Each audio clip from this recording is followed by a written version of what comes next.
c'est un plaisir, mesdames et messieurs. C'est un plaisir pour moi de participer à cette réunion labellisée en tant qu'événement de la présidence française. Malheureusement, comme vous le voyez, un léger accident m'empêche d'avoir le logo de la présidence française derrière moi. Mais si vous regardez Laurine Pingard de la NCT qui est dans votre screen, vous verrez le logo derrière elle qui permet de me remplacer. Je tiens à vous remercier en particulier, mon Philippe et Bernard, d'avoir choisi d'engager une réflexion concrète autour de la notion de territoire fonctionnel. We like concrete.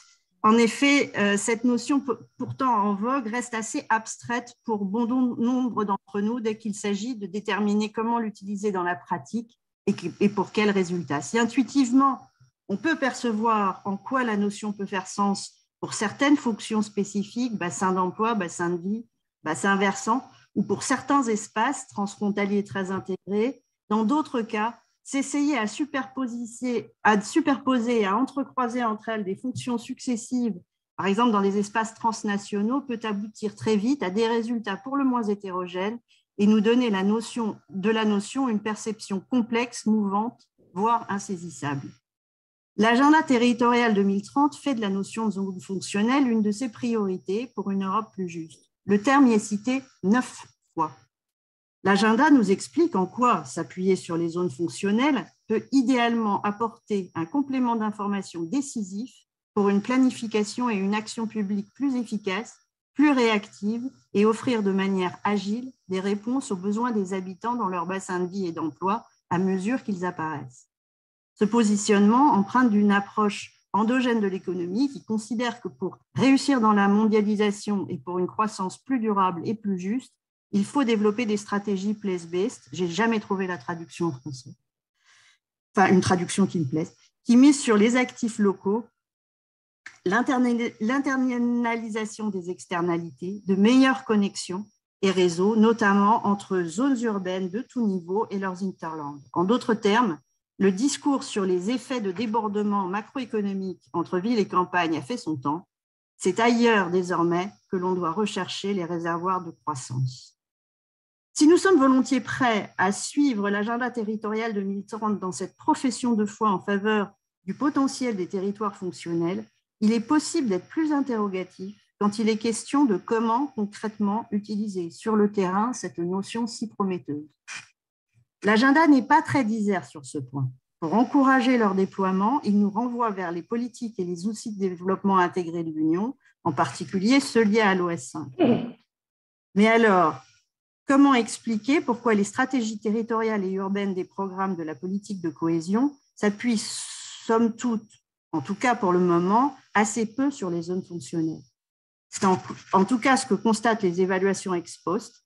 En contrepoint, on concédera que la référence à cette notion reste encore assez discrète dans les règlements 21-27. De fait, ajouter une telle notion dans les cadres programmatiques qui initialement n'ont pas été conçus pour ce type de périmètre introduit dans la mise en œuvre un degré de complexité supplémentaire qui correspond à une réelle prise de risque. Collecter des données comparables et robustes pour des fonctions bien identifiées aux frontières représente déjà en soi un défi. Mais sur des espaces mouvants et requérant la prise en compte de plusieurs paramètres, cela semble a priori relever de la mission impossible. Et pourtant, j'ai relevé que c'était précisément ce vers quoi s'orientaient certains programmes Interreg. Sans prétendre à l'exhaustivité et pour regarder dans ce que je connais plutôt, c'est-à-dire mes frontières, je citerai par exemple le programme POCTEFA qui a identifié pas moins de 5 zones fonctionnelles pour chercher à mieux répondre aux défis quotidiens des habitants de ces zones, le programme Alcotra, qui a cherché à organiser simplement la complexité en optant pour des projets de coopération sur une seule thématique et un seul objectif avec une stratégie commune. Il sera important de suivre et de capitaliser sur les expériences de ces pionniers. Même si la notion n'est pas nouvelle, les principales tentatives de caractérisation concernant les zones fonctionnelles sont assez récentes. À l'évidence, la recherche a été dynamisée par les progrès en matière de génération de données. Toutefois, Même après avoir lu les 10 paramètres permettant de délimiter les zones fonctionnelles telles qu'exposées par le professeur Medeiros, je persiste à considérer que si les perspectives de la notion sont effectivement intéressantes, leur maniement est tout sauf simple.